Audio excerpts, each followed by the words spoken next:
살다 보면 궁금한 미래가 종종 있습니다. 10년이나 20년 후에도 유망한 직업 기술이나 전공, 우리 학생분들 그리고 그 부모님들 매우 궁금해 하십니다. 세상이 워낙 빨리 변하니까요. 당장 취업은 언제쯤 가능한 것인지 또 궁금해 하시죠. 취업하신 분들은 취업하신 분대로, 또 주식 등에 투자하신 분들은 기업이나 산업 전망에 대해서도 궁금해 하십니다. 주식 투자의 경우 우리처럼 단기 매매가 많은 경우에는 당장 다음 달 또 내년도 전망에 대해서 매우 궁금해 할 수밖에 없죠. 부동산, 내년도에는 어떨지, 지금이라도 연끌을 해야 하는지 많은 분들이 궁금해 하십니다. 요즘은 우리 삶의 수명이 길어지면서 인생 2막 준비, 새로운 인생을 시작하면서 나는 무엇을 준비해야 하는지, 어떤 직업 기술을 새로 가져야 하는 것인지 역시 많은 분들이 궁금해 하십니다. 여러분은 어떤 미래가 궁금하신가요? 궁금한 미래를 알기 위해 무엇을 하고 있나요?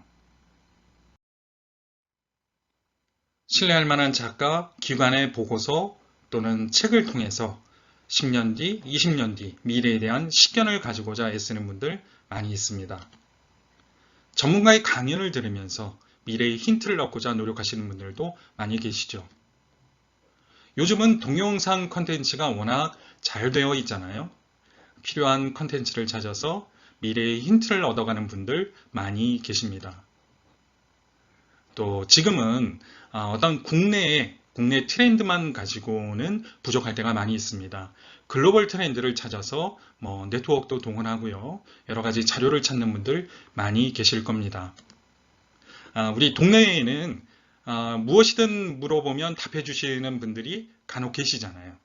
그래서 그런 분들을 통해서 궁금한 미래를 알고자 노력하는 분들 많이 계실 겁니다. 자, 여러분들은 어디에 속하시나요? 궁금한 미래를 알기 위해 무엇을 하고 계신가요? 국내를 넘어 글로벌 트렌드, 또 정보 중에도 핵심 정보, 이런 것들이 중요할 것 같습니다. 글로벌 트렌드와 핵심 정보, 어느 기업이 가장 잘 알고 있을까요? 생각나시는 기업 있습니까? 여러분이 생각하는 기업이 있다면 아마도 그 기업은 앞으로 더욱 성장할 수 있는 기업일 거라 보여집니다. 자, 이것을 잘 이해하고 있는 기관, 어떤 기관이 있을까요?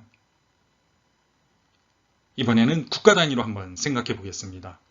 어느 나라가 글로벌 트렌드, 핵심 정보 잘 이해하고 분석하고 있을까요? 양적으로나 질적으로나 수준 높은 정보를 토대로 글로벌 트렌드를 오히려 선도하고 있는 나라, 어느 나라일까요? 여러분은 어느 나라라고 생각하십니까? 현존하는 초강대국, 미국이 20년 후를 전망하는 보고서, 바로 글로벌 트렌드입니다. 미국 국가정보위원회가 4년에 한 번씩 대통령 취임에 맞추어서 전 세계 주요 정보를 분석하고 미래를 전망하는 글로벌 트렌드 시리즈. 이 시리즈는 사실 미국의 새로운 행정부가 주목해야 할 20년 후의 미래를 그려내는 가상 시나리오입니다. 20년 후에 이러이러한 것들이 일어날 수 있으니 이렇게 대비하자는 이런 내용을 담고 있습니다. 얼마 전 조 바이든 행정부 취임에 맞춰 발표된 글로벌 트렌드 2040은 더 경쟁적인 세계라는 부제를 달고 있습니다. 강대국 간의 패권 경쟁, 신종 감염병 확산, 기후변화 등으로 인해서 국제사회의 불확실성이 더욱 강화될 것을 전망하고 있습니다. 최근에 발간된 미래 전망 보고서를 펼쳐보면 간혹 위 보고서를 토대로 서술한 경우를 발견할 수도 있습니다. 이왕 말씀드린 김에 보고서 내용을 일부 소개해 드리겠습니다. 네, 보고서의 표지는 이렇게 되어 있습니다. 말씀드린 것처럼 미국의 핵심 정보 분석을 통해서 향후 2040년을 전망하는 다섯 가지 시나리오를 제시하고 있습니다. 2040년에는 아마도 이런 모습일 거야 라는 시나리오를 5가지로 제시하고 있습니다.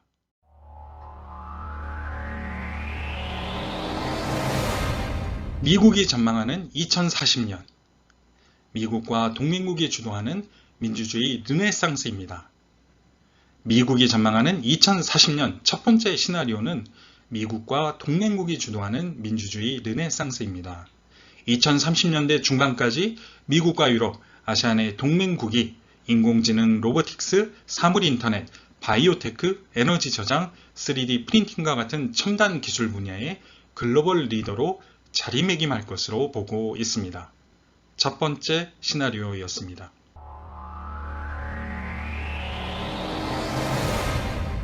두 번째는 중국의 영향력이 확대되는 것입니다. 중국의 영향력 확대로 인한 표류하는 세계, 두 번째 시나리오입니다.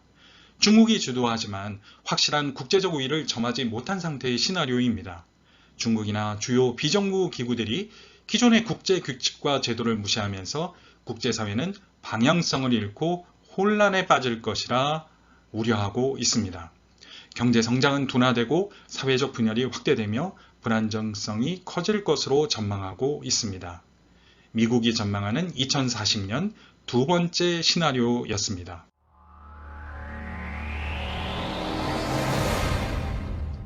첫 번째는 미국과 동맹국이 주도하는 시나리오였고요. 두 번째는 중국이 주도하는 시나리오였습니다. 세 번째는 미국과 중국 간 힘의 균형을 이루는 경쟁적 공전입니다. 반으로 쪼개진 국제사회의 리더십을 놓고 미국과 중국이 경쟁과 번영을 거듭하는 것이죠. 주요 선진국들이 단기적인 글로벌 문제에 대응하지만 기후변화 등의 장기적인 과제는 뚜렷한 해결책 없이 방치될 것으로 전망하고 있습니다.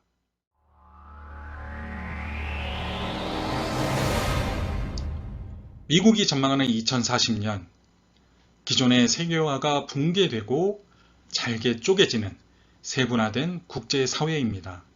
미국과 중국, 유럽과 러시아 강대국을 중심으로 해서 다양한 크기와 영향력을 가진 경제 안보 블록이 형성될 것으로 전망하고 있습니다. 기존의 세계화가 붕괴되는 것이죠.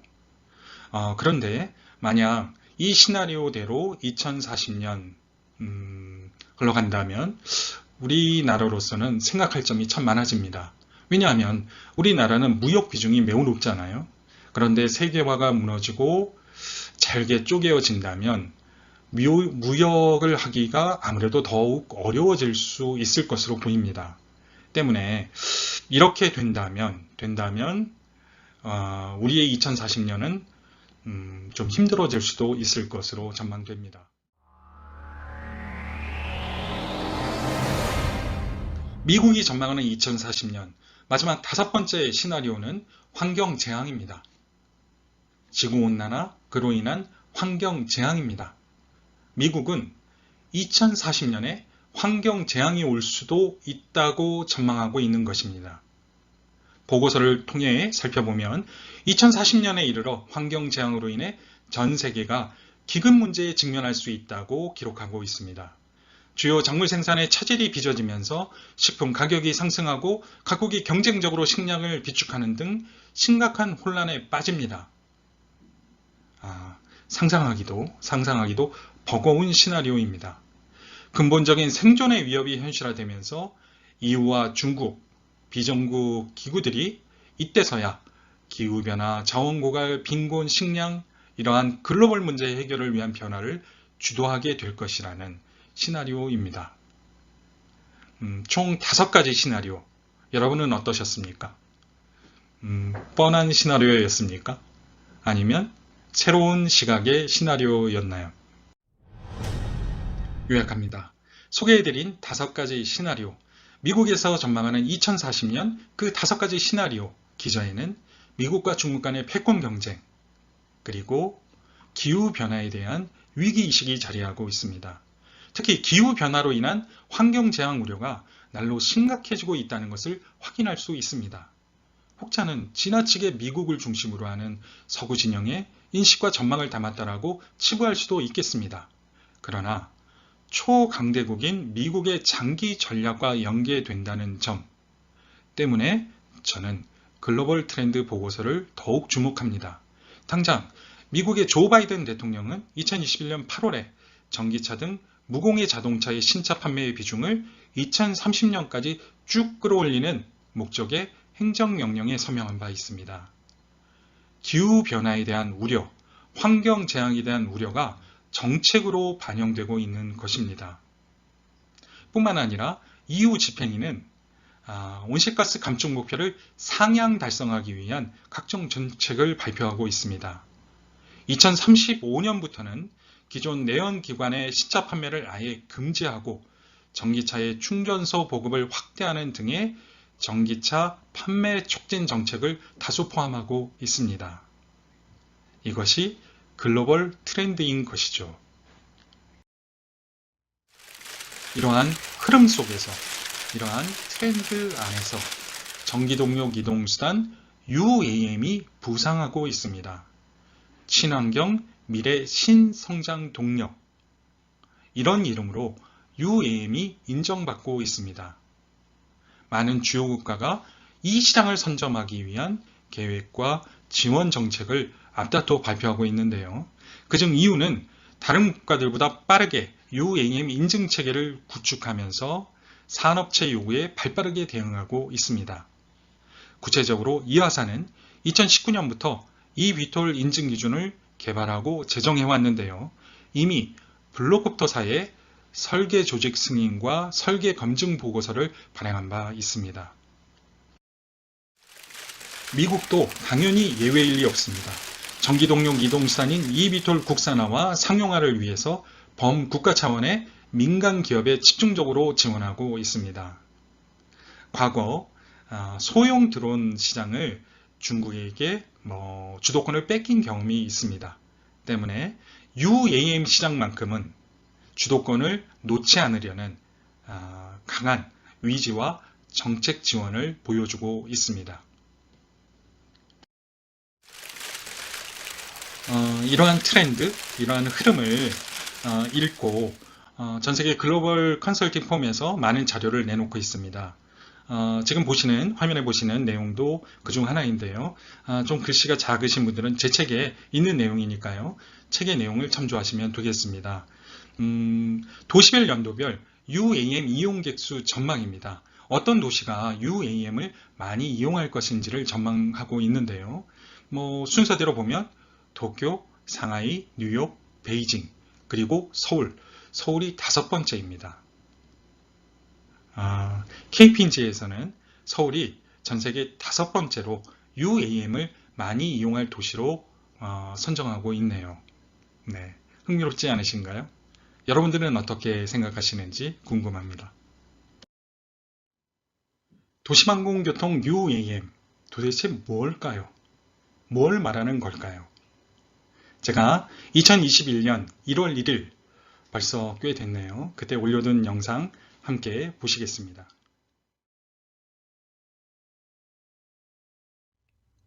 UAM 특강, 이번 주제는 UAM 뭔가요? 입니다. UAM은 무엇인가요? UAM, Urban Air Mobility,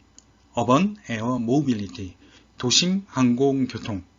UAM은 도심 내 항공교통 서비스를 의미합니다. 특별히 eVTOL 기체 활용을 내포합니다.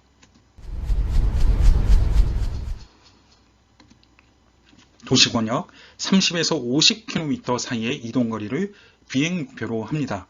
물론 국가에 따라서 좀 더 넓은 거리를 커버하기도 하지만 대체적으로 30에서 50km의 이동거리를 비행 목표로 하고 있습니다. 여러분 익숙한 화면 아니신가요? 언제나처럼 꽉 막혀있는 도심. 가까운 거리도 20분, 30분, 1시간. 사고라도 나게 되면 꼼짝할 수 없는 이 도심에서 UAM은 빠르게 효과적으로 이동할 수 있는 혁신적인 교통 서비스입니다. VTOL은 무엇인가요? 헬리콥터를 묘사해 봤습니다. 이번에는 드론입니다. 여러분, 헬리콥터와 드론 어떤 공통점이 있을까요?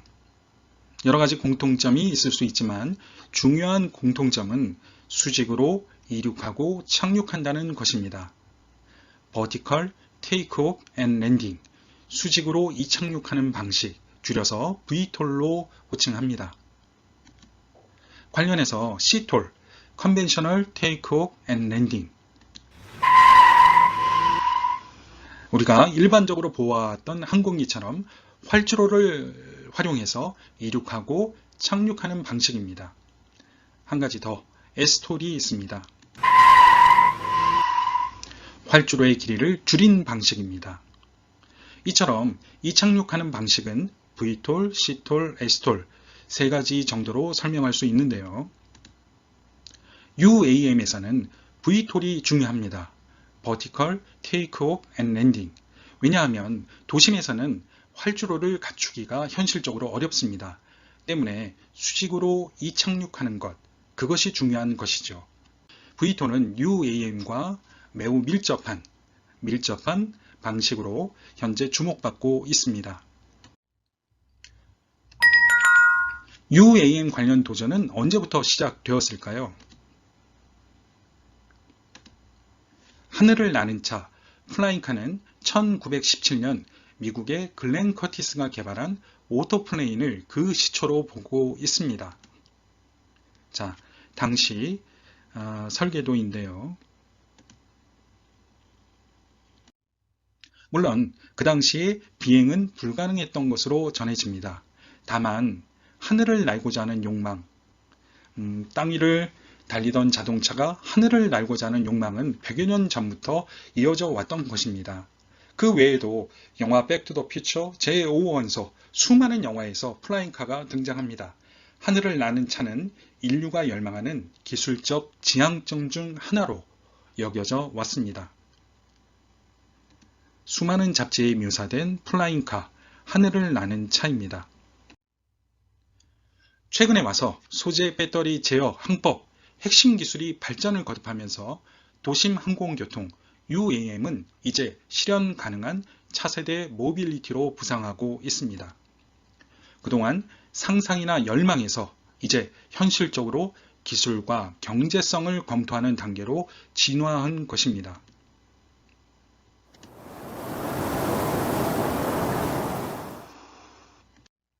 마지막으로 UAM 해외 추진 사례입니다. 먼저 우버입니다. 2016년도에 우버사는 수많은 시행착오를 토대로 UAM 100설을 발간합니다. 2016년도에 UAM 100설을 발간합니다. 이 외에도 블록콥터사에서는 2019년도에 100설을 발간하고요. 우리나라에서 처음 드론 택시를 시연했던 중국 이항사도 2020년 100설을 발행한 바 있습니다. 이처럼 해외 주요 기업들은 이미 수많은 시행착오를 토대로 100설을 발행하고 UAM 사업에 적극적으로 참여하고 있습니다. 마무리합니다. UAM은 국내뿐만 아니라 해외 주요 기업, 주요 국가에서 이미 여러 가지 시행착오를 거치면서 개발을 경쟁적으로 진행하고 있는 산업입니다. 여러분들도 이번 기회에 UAM 관련 관심을 가져보시는 것은 어떨까요?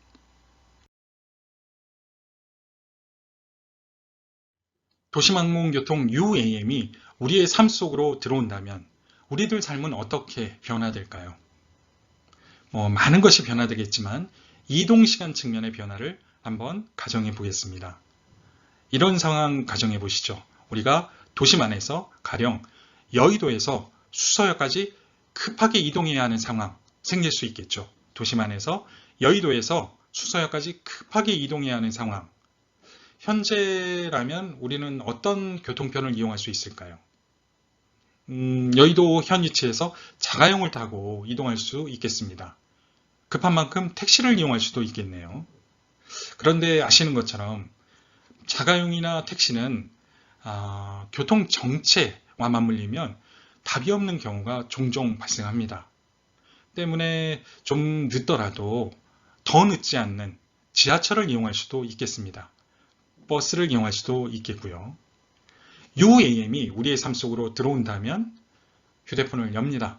그리고 현 위치에서 수서역까지 가장 빠른 이동수단을 검색합니다. 그러면 아마도 현 위치에서 가장 가까운 버티포트, UAM 항공기를 탑승할 수 있는 버티포트가 검색되고요. 교통편과 UAM 항공기 함께 예약될 수 있습니다. 그러면 저는 택시를 타고 버티포트로 이동해서 수서역까지 이동하면 되는 것이죠. 상황에 따라 다르겠지만 10분이면 이동할 수 있지 않을까요?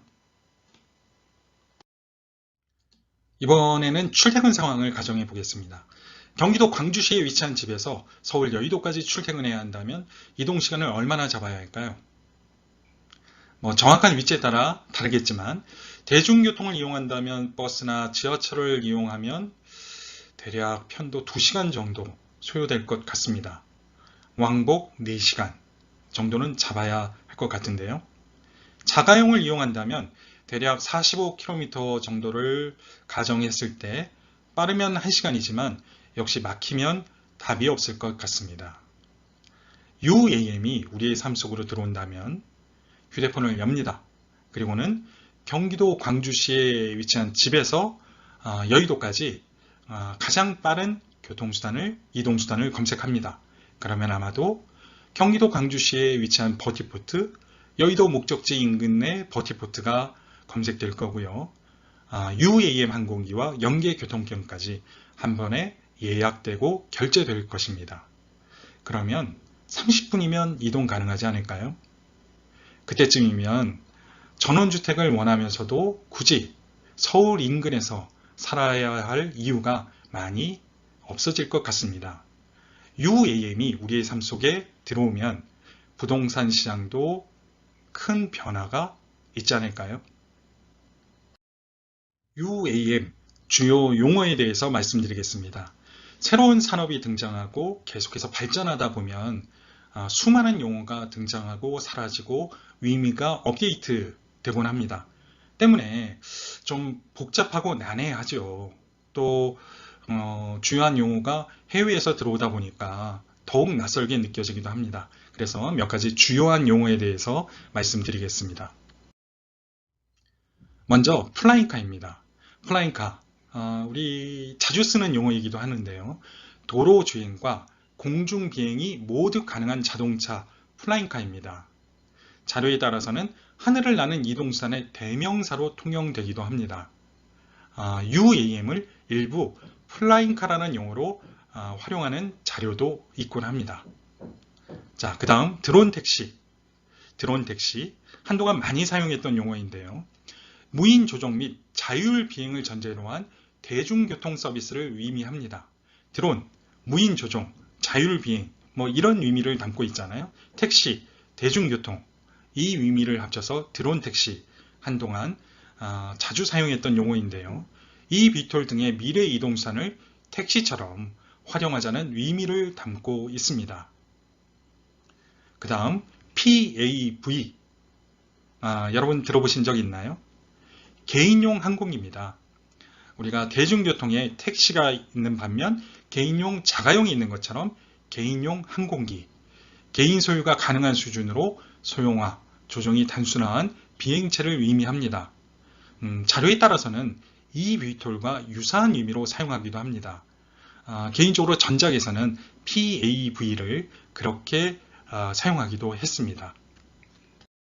모빌리티, 워낙 많이 쓰이는 용어인데요. 사전적으로는 이동성이라는 의미가 있습니다.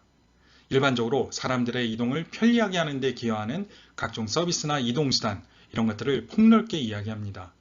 전통적인 이동수단, 자가용, 택시, 버스, 지하철, 전통적인 이동수단에 정보통신 기술을 결합해서 편리함과 효율을 높였다는 의미로 자주 사용합니다. 마스, MAAS, 서비스로서의 모빌리티를 의미하는데요. UAM과 무척 관계가 깊습니다. 이 내용은 제가 짧게 설명드리기보다는 제 책에 그 의미를 기록해 두었으니까요. 한번 참고해 보시면 좋을 것 같습니다. AAM, UAM과 함께 요즘 자주 사용하는 용어입니다. 미래항공 모빌리티로 번역 표기하는데요.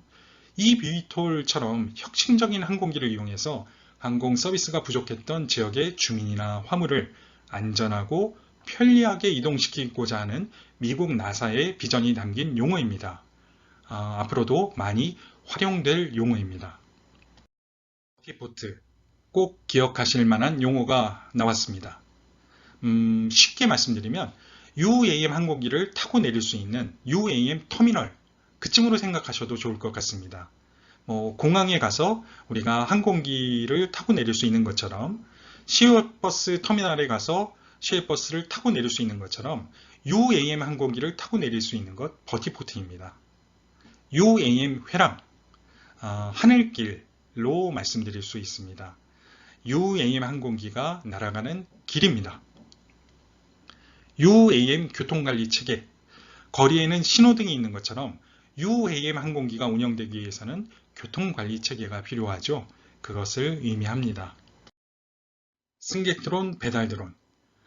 저는 직관적인 이해를 돕기 위해서 승객 운송 목적의 UAM 항공기는 승객 드론, 화물 운송 목적의 UAM 항공기는 배달 드론, 이렇게 구분하고 있습니다. 승객 운송 목적의 UAM 항공기는 승객 드론, 화물 운송 목적의 UAM 항공기는 배달 드론, 이렇게 구분하고 있습니다. 그래서 승객 드론은 에어택시나 드론 택시, 이런 용어들을 대표하는 용어로 활용하고 있습니다. 배달 드론의 경우에는 좀 가볍고 가까운 거리에 이동하는 말 그대로 배달 드론이 있겠고요. 좀 더 무거운 화물을 좀 긴 거리 배달할 수 있는 화물 드론, 이렇게 구분할 수도 있습니다. 그러한 내용은 제가 책에 기록해 두었으니까요. 책을 참조하시면 도움이 되실 것 같습니다. 이상으로 여러분들이 기억하셨으면 좋겠다라고 생각한 주요 용어에 대해서 말씀드렸습니다.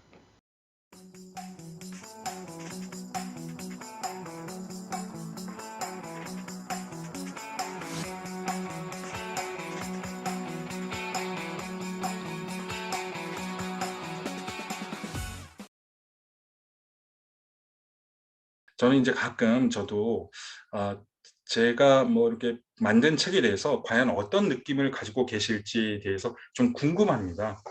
그런 차에 또 오늘도 이런 좋은 자리 통해서 어떤 느낌, 이렇게 생각하시나? 또 어떤 걸 궁금해 하시나?